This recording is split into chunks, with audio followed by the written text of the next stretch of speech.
And good afternoon, good afternoon, good afternoon, beloved. Welcome to our Tuesday check-in.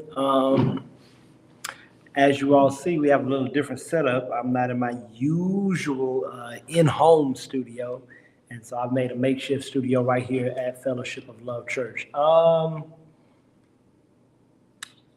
While you all are coming in, let's do a couple of things here today. Um, Want to give you all time to come in.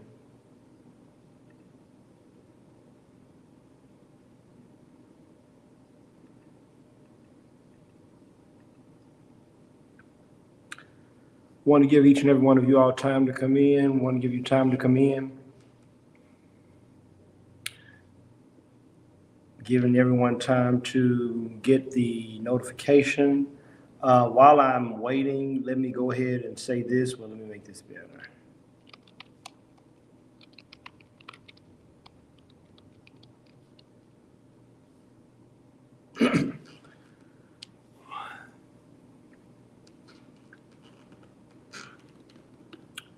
All right. Let's do this. Let me talk to those of you who are while we watch a recording of this. If you are watching a recording of this, that means you're not watching it Tuesday at noon.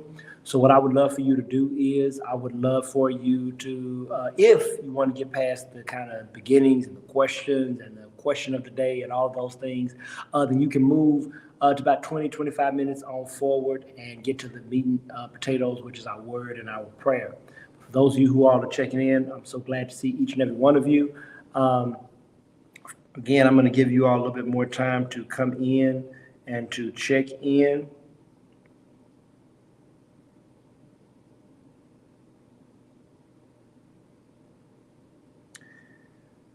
Giving you all time to come in and to check in. And as I'm giving you all time to come in and to check in, let's do this. I'm going to share my live. I'm going to share my live. And I'm going to also ask for those of you who all are coming in, please take time to like and to share. So if you've not liked this live yet, go ahead and take time to like it now. Um, that's me. I'm looking at my own live so that I can share it, so that I can also can't leave where you don't go. So I don't want to ask you all to do anything that I'm not going to do myself. I'm going to go to my feed. I'm going to go to my feed, and I'm going to say.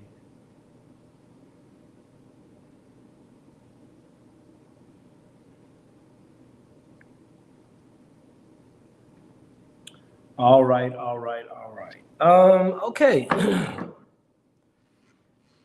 Well, I want to give this announcement as you all are coming in today. I want to announce that we are going to be in person worship. So if you live in the Atlanta area, I would love, love, love, love to see you this Sunday, 9 a.m. at Sam's Auditorium. We are still going to be at Sam's Auditorium, and I hope you can be there and join us this Sunday at 9 a.m. We are going to be at Sam's Auditorium, and I'm praying that you will find your way there to make it there with us, to worship with us, just to connect with us, to fellowship with us. I can't wait to see each and every one of you all this Sunday. This Sunday. Um, I think that's about it. Did I say welcome to community check-in? Let's go in so far and see who's here so far and say hello. All right, Amy Cowherd is here. She's on YouTube and she's on Facebook. So good afternoon to you, Amy. It's good to see you all. I think Amy is actually still in the same building that I'm in. I'm at our church right now, recording, and I think Amy is somewhere in the building. But good to see you, Amy, and glad to have you. Evelyn Ellis is always great and honored to see you. Troy Valdez, good afternoon to you, and it's good to see you. Sonia Harper, good afternoon to you. It's also good to see you. Glad to have you today. Gloria Martin says, good afternoon, folk family. We want to extend a wonderful greeting to you this afternoon as well. And Yolanda Ellis Taylor is here. She's in the place, and it's good to see you. I want to make sure, there we go. Yes, I have shared and I've asked you to share. And so let's go into our question of the day. Let's get right into the question of the day.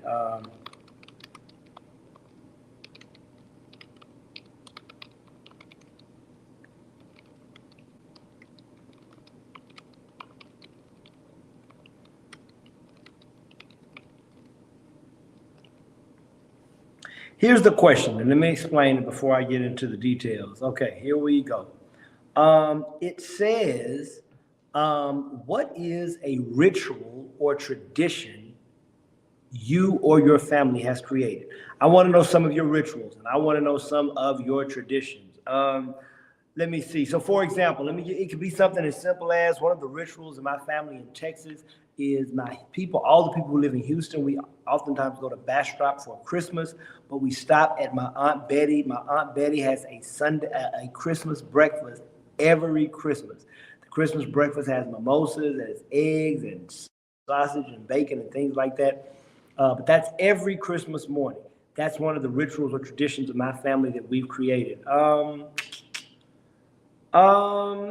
I have so many. I believe in starting rituals and traditions. I believe they help us enjoy life, but I also believe they help us enjoy each other when you have rituals. I'm trying to think. When Bryce was young, one of our rituals was Saturday morning breakfast at IHOP. We used to go to IHOP every Saturday. I'm talking about Bryce like 18 months. Even when Bryce was too young to eat at IHOP, I would take him to IHOP, and that was a little ritual for a while. We don't do that anymore. But I want to know, what are some of the rituals? What are some of the traditions that you've created? They could be small, they could be big. I want to know about the rituals and traditions that you and or your family has created. I know someone who starts every new year, they try to take a hike and they like to watch the sun come up. So they make sure that wherever they are, they're outside and they get to watch the sun come up. That's a ritual or tradition that they have created. Some people, when they watch football games, they have to sit in the same seat. That's a ritual or tradition. This is what I'm asking from you. What are some of your rituals? What are some of your traditions that you or your family have created?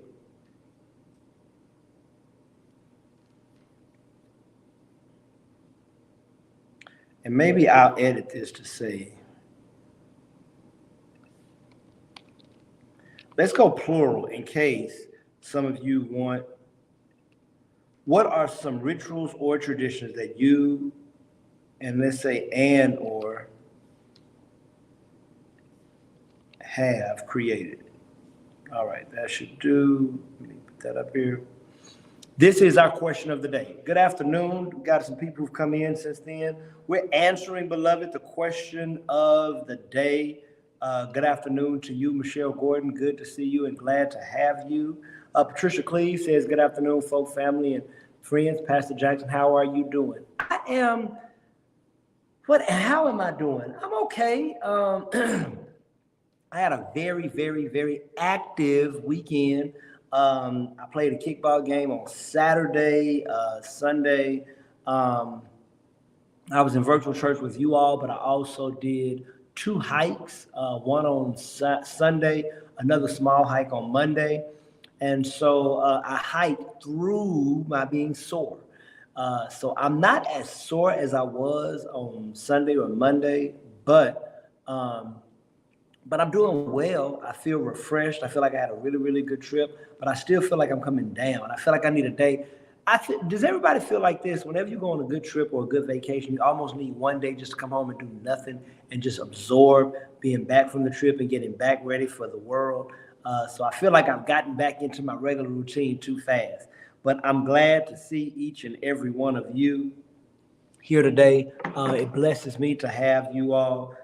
We've got a good afternoon. Yolanda Davidson, good to see you. She says good afternoon all to you all. Okay. The question of the day is, I'm interested and I'm excited about this. If you're coming in and you're new, even if you can't stay, I want to encourage you to answer the question of the day. And it simply is this: what are some rituals or traditions that you and your family have created? And let's go in here. Let's go into the answer. Here's go. Troy Valdez says, We cruise every 2 years with our friends. This is a great tradition. I'm sure everyone looks to this. Y'all, here's the question. I wonder when I see something like this, who chooses the where? Who chooses the what cruise?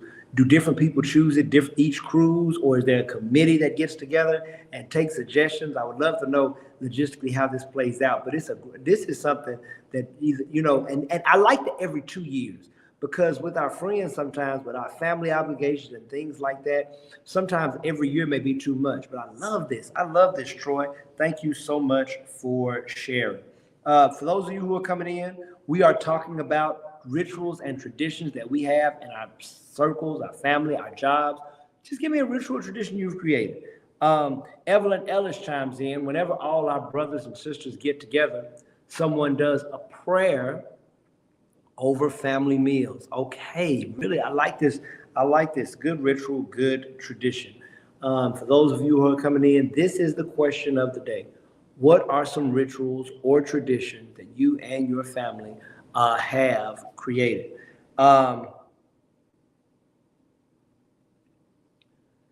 Amy says, oh, wait a minute, I missed the other one. We started opening a gift Christmas Eve. Usually the box includes our matching family PJs. Okay. Hot chocolate, popcorn for our Christmas movie, and a personal favorite snack. Midnight open one. I like this. I like this. Christmas tradition. Christmas tradition. Good afternoon, Patricia Lewis. Good to have you and good to see you. Look at our question of the day, Patricia, and come on, dig in here. What are some rituals or traditions that you or your family have created? And thank you so much, Patricia. I am looking and I am getting your prayer request list right now. And there you are.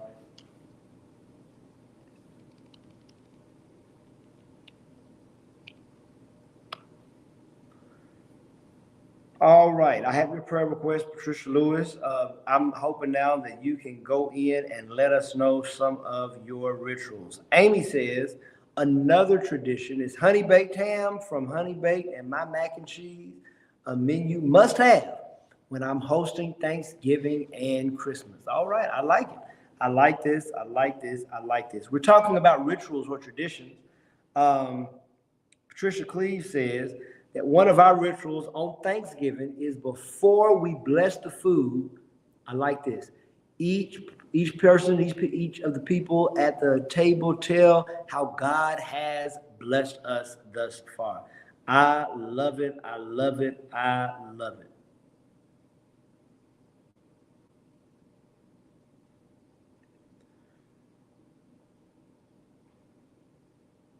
it. You can do an in-person check-in, Amy. Patricia Lewis says, we call each other at 6 a.m. for each of our birthdays and sing happy birthday. Okay. I like this ritual and tradition. For those who are coming in, we're talking about rituals and traditions that you and your family have created. I would love to know what is some of the rituals or traditions that you and your family have created. Sonia Harper comes in and says, cookie and cocoa with my kids, Christmas Eve while watching all the Christmas shows. All right, here we go. Frosty, Rudolph, Santa Claus coming to town, etc. They are all full adults, age of 26, still all in, and Aunt 29 eats and run. LOL, that's hilarious. That is hilarious. We are talking about rituals and or traditions. Good to see you, Kelly from Grand Prairie, Texas. Glad you could come in and check in with us today. This is what we're talking about. We are talking about what are some of the rituals or traditions that you and your family have created. Here we go. And as I'm speaking, Yolanda Ellis Taylor is chiming in. Come on in if you're new. Tell us about your rituals and traditions. All our sisters and brothers come together in June each year at our family home. And all the brothers and sisters check in each day on group text. I love this. Great rituals and great traditions. Irene Smith is here. Good to see you, Irene Smith. Glad to have you here on Fellowship of Love Church. If you're on Facebook and you've not liked, please make sure you like and please make sure you share. Irene, This is what we're talking about today. We're talking about rituals and traditions that you and or your family have created. I want to know what they are. Patricia Lewis chimes in. On Thanksgiving, we stand in a circle holding hands and say, "What are you thankful for?" Then the oldest pray. I like this. Okay. Thank you so much. We're about to close and turn the corner, but we were talking about rituals and traditions. If you're coming in, we would love to hear you and know what are your rituals and traditions.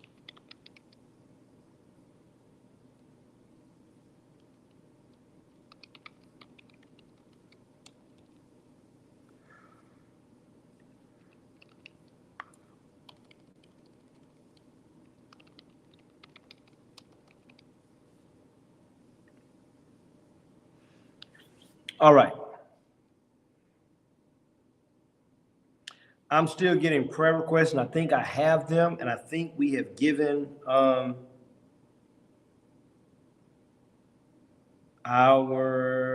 last. So let's turn this corner. Here's what I want you to do. I'm about to get into this word today.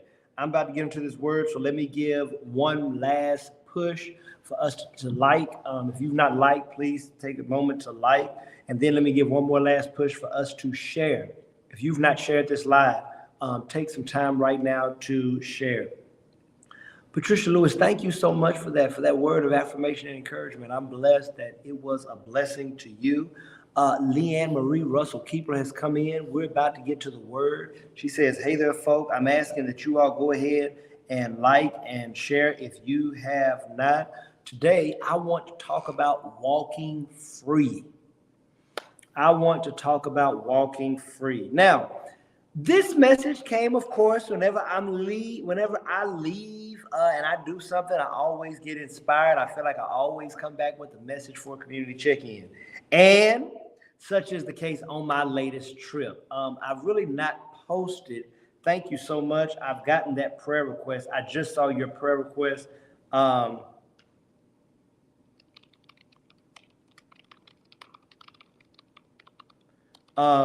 Evelyn Ellis, and I have it right now. One of the things that I do, many of you know, I like hiking. I just spent some time in Gatlinburg, Tennessee. Got a chance to do a couple of hikes. Saturday, I went for a kickball tournament. I played in my first competitive kickball tournament in about a year. Well, y'all know I play 40 and older, so what do I mean by that? The highest level of kickball competition happens probably between 3 different organizations, maybe even 4. TNS, WACA, Kickball 365, and Turf Wars. These all 4 organizations that I just called have circuits of tournaments that happen all around the nation. Oftentimes when you see me traveling nationally, I'm at one of these tournaments. Well, I've not played, it's almost been a year since I played in a competitive tournament that was the height of competition, all ages, all levels. Guess what, y'all? Your pastor still got it just a little bit. I played. I was second in the lineup for most of the day on this tournament team. I actually got a chance to play with a team I've never played with before. Many of you know I captained a team for a long, long time, and I stopped. I let that go. Probably close to this year last time. October was my last tournament as captain of my kickball team, and I've released that, and I played much, much less competitive kickball. But I played again. Ended up playing on a team that really is probably one of the better teams, one of the probably most successful teams in kickball history, for whatever that's worth. But I played. They were the number 1 seed coming into the tournament. They asked me to play, and I played. I ended up being 2 in the lineup, and we won. Had a great time. So we won the tournament. Then I got to do some hiking, and there were some parts of Tennessee that I just did not know existed that are absolutely beautiful. Not just Gatlinburg. I went to Gatlinburg. I stayed in Townsend, Tennessee. And Townsend, Tennessee is known for a place called Cades Cove. Listen, you all, if y'all are ever in the Gatlinburg area, then you have got to go to Cades Cove. You've got to go to Cades Cove. You've got to go to Gatlinburg. Went to one hike called Abrams Fall, went to another hike called Grotto Falls. Both hikes were beautiful. One was about 5 to 6 miles round trip. One was about 3 miles round trip. Both were extremely, extremely good hikes.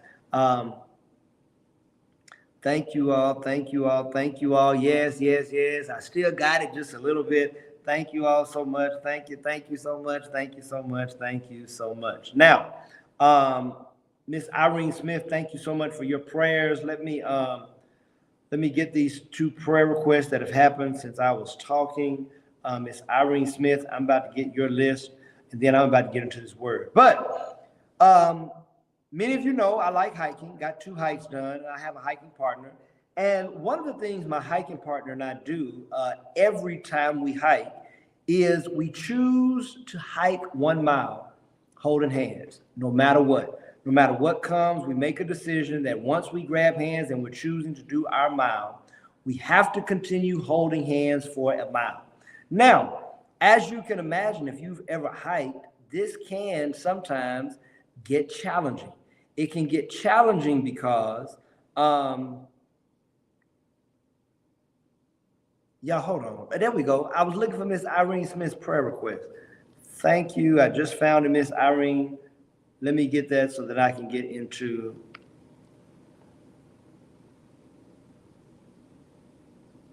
And Patricia Cleves, thank you. I knew you also had one.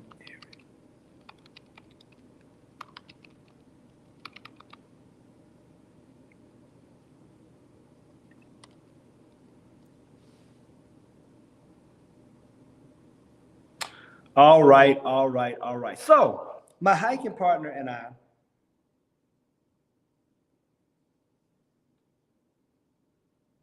oh my goodness, Ashanti, thank you so much. I've got your prayer request just coming in. My hiking partner and I, we choose, no matter what hike we do, to walk 1 mile together. So we'll be walking, and sometimes we do it at the beginning, sometimes during the middle, sometimes during the end. What has been interesting and intriguing as we've done this hike after hike is that, you learn different things. You learn different things. One of the things you learn is that you don't know exactly what the hike is going to provide for you. There have been times where we had to cross creeks and literally walked in a creek with our feet while we were holding hands.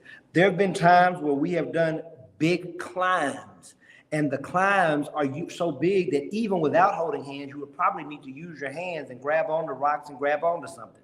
But once we choose to do our mile walking together, we hold hands no matter what. As we were holding hands this last time, of course, my sermonic antenna went up and my theological telescope focused in.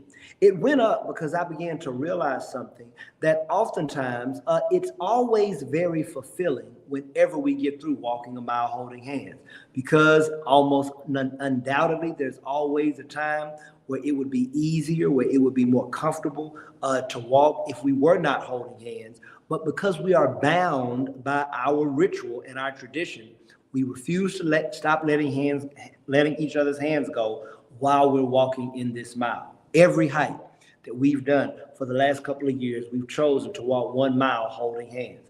And here's what I learned. And I hope you're listening today and you're tuning in. If you're writing notes, you may want to write this as the first time.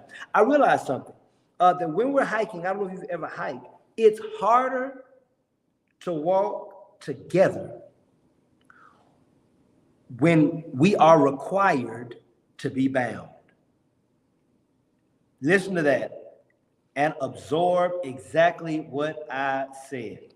What I found as we continue to live in this ritual is it is actually harder. Oh my goodness.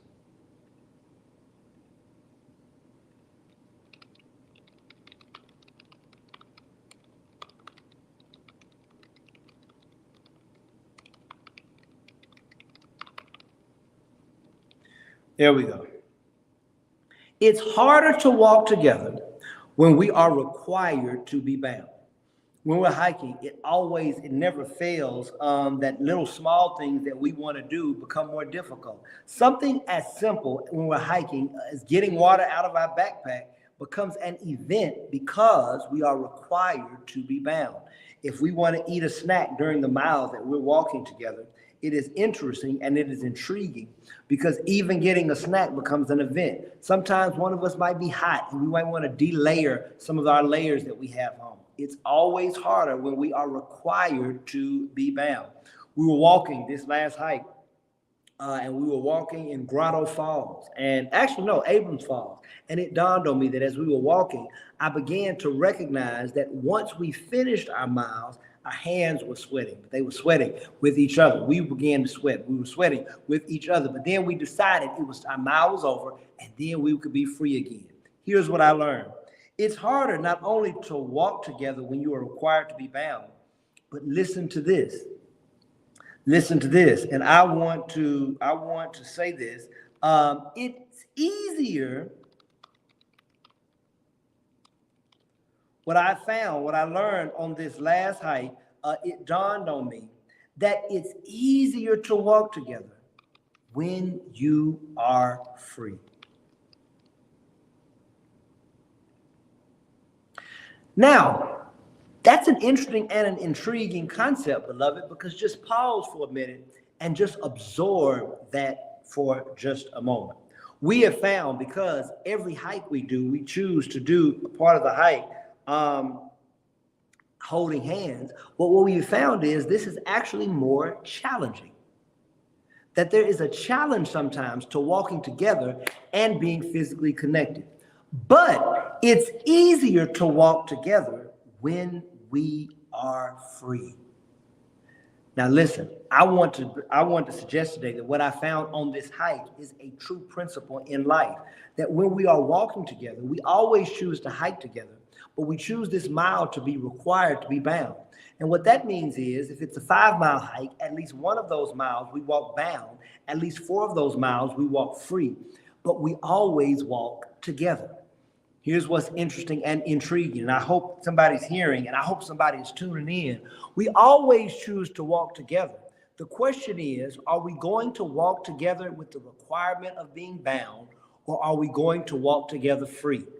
When we are required to be bound, we are living beyond our desires or our wants, and we must cater our walk to our boundness.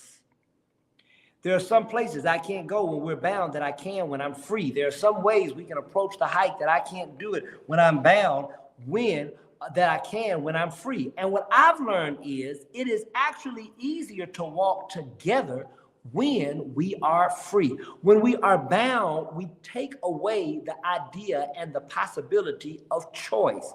We are walking together not because anymore we choose to, although in the deeper sense, yes, we're choosing to live in our ritual. But when we're in the midst of our mile, we are not staying bound because we choose to. We're staying bound because we have to.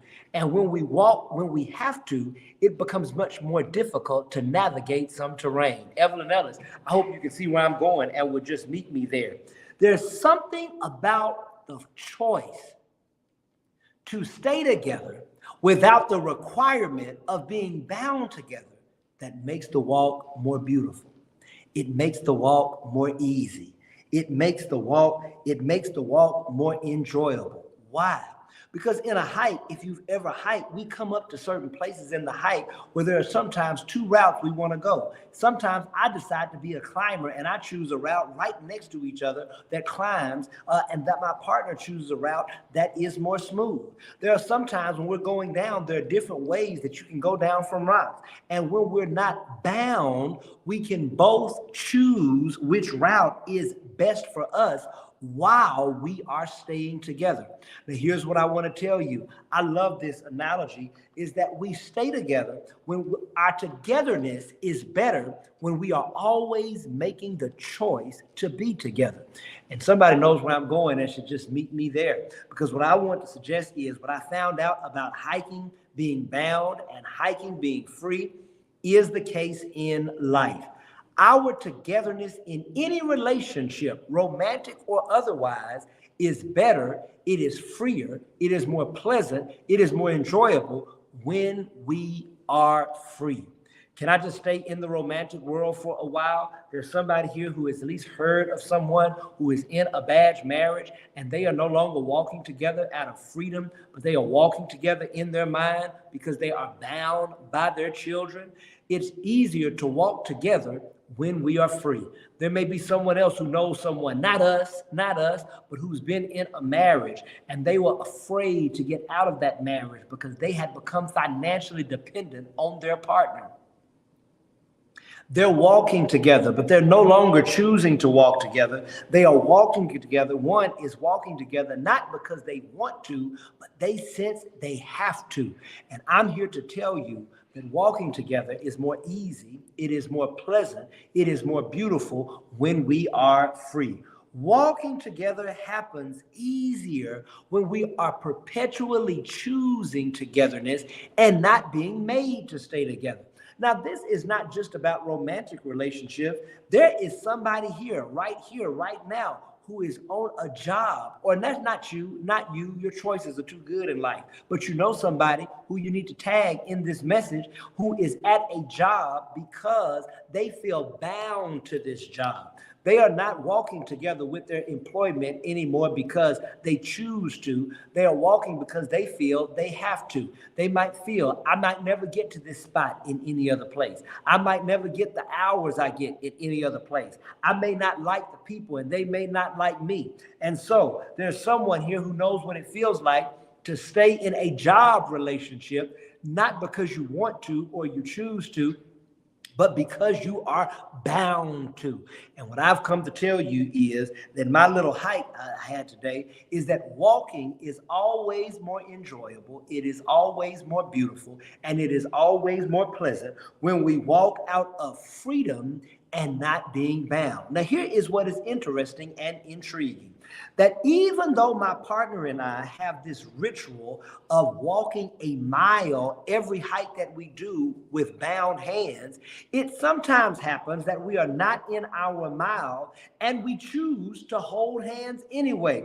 Come here, somebody, because I'm about to give you some good news. I began to think about that on this last weekend as I was in the midst of my hikes. Well, if walking together is easier being free than being bound, then why is it that we anytime choose to hold hands? Why do we ever choose to be bound? Why do we ever choose to be connected together by holding hands? And I began to recognize and realize that it is not the being bound that is the problem. That's not what keeps us walking and makes the walking more difficult. Being bound is not, because sometimes it's more refreshing to be bound. Sometimes you feel more connected when you're bound. Sometimes intimacy grows when we're bound. And so I don't want you to leave this check-in going out into the tomorrow of your life saying, Pastor Jackson said there's something wrong with being bound. It is not the bound that is the issue. It is the requirement. Because sometimes we are bound out of requirement, and sometimes we are bound out of the freeness of choice. And I'm trying to help someone to recognize and realize that it's not bound or unbound. It's not close or not close. It's not connected or disconnected. The question is, are you in any relationship because you choose togetherness? There is something more beautiful. There is something more free. There is something more pleasant when we choose togetherness as opposed to when we are made to be together. And that's why I often, even in church relationships, I'm very clear. I never want someone to be a part of Fellowship of Love because they feel they're required to. I want you each and every time you walk into church, I want it to be because you choose the togetherness of you and the church family, the togetherness of you and the praise and worship, the togetherness of you and the message. There is somebody here today that needs to recognize that what is true on my hike, and I'm glad you saw it, Evelyn Ellis, the same is the choice when we choose God. There's somebody here that's in a spiritual relationship and you are doing what you are doing, living how you are living, making the decisions you are making because you feel bound. This is the beauty of God and free will and free choice. God doesn't want us to walk with God because we have to. God doesn't want us to walk with God because we're required to. God doesn't want us to walk with God because we need to. God wants us to walk each day because we choose to. I like this, Evelyn Ellis, that we choose God. And I wish somebody here today would continue to come on to check in, not because you have to, but because you want to. I pray that somebody this Sunday is coming to our in-person worship experience at Sam's Auditorium, not because you have to, but because you want to. I pray that every day you wake up, you choose to walk with God. You choose to talk with God, because I serve a God who walks with us and who talks with us and who tells us that we are God's own. I wish somebody here today would just receive this message that walking is much easier when you choose to. Being with God is much easier when you choose to. Being with partners are much easier when you choose to. That life is much easier when we walk in freedom, when we walk in choice, and we look around and we see that every place I'm in, I choose to be here. Every space I occupy, I choose to occupy it. Every person I'm with, I choose to walk with. I'm praying for someone today, not that you become more bound. I am praying that someone become more free. I am praying for someone today, not that you get closer, but I am praying that if you get closer, it is a choice on your part. I am praying for somebody's freedom today.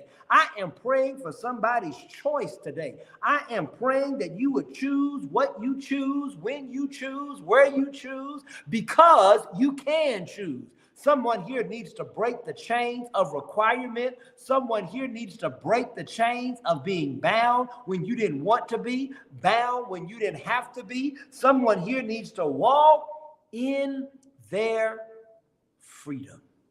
That's what I learned this past weekend in Gatlinburg, that walking together is harder.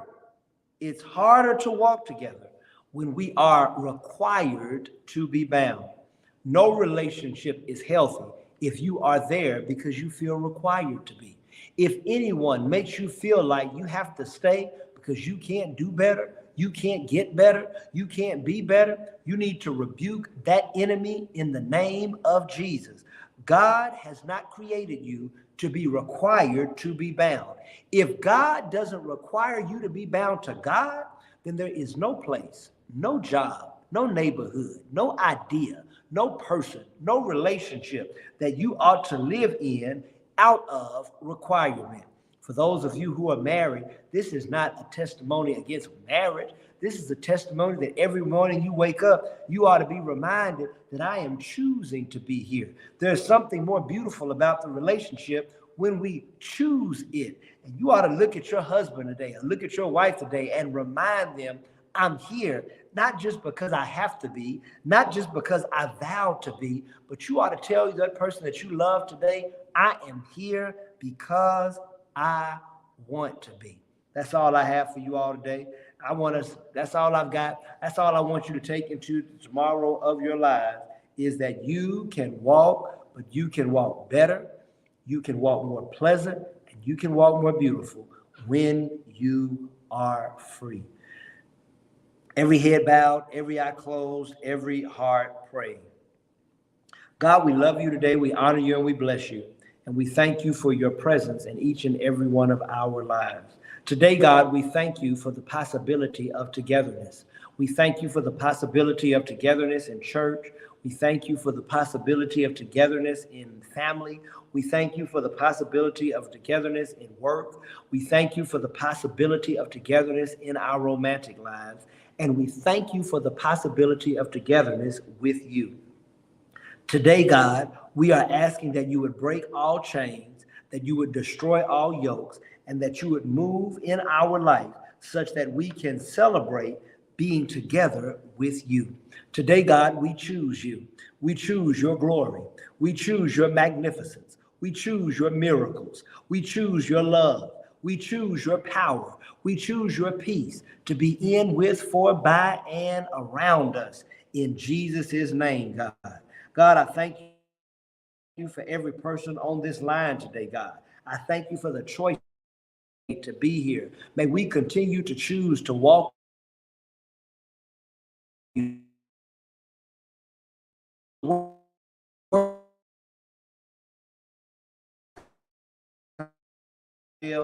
for those who are on our hearts today, God. I'm praying for healing for Ashanti Edmond. I'm praying for Eric McClendon today, God. I'm comfort to Charles Kelly, John Kelly, and Irene Smith. Today, God, for those who are in the eye or in the path of the upcoming storm that is brewing, we pray right now that you would protect those in the path of the storm of Hurricane Ian. God, I'm praying for salvation for those who have not chosen you and have not chosen love. I'm praying for Tiana McBride and Amy Cowherd. I'm praying for Karen Plummer, William and Darlene Bird, Denise Gardner and family. Austria, Brittany Bryant, and Rafiq. I'm praying for Patricia Lewis, Barbara McCoy, Patricia Perry, John Beatty, Marion Jones, Ruthie Prophet, Samuel Perry, Tracy Blackwell, and James Walker. You know every name that I've listed. You know every name that I've said. And you know every situation that needs to be seen.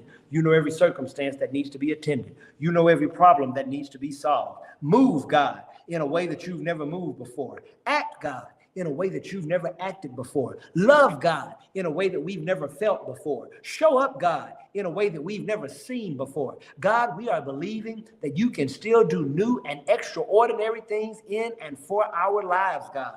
And then, God, I pray that you would continue to center our lives around you, God. Continue to point us in the right direction. Continue to help us to live in purpose. Continue to give us focus, God, so that we may be who you have called us to be.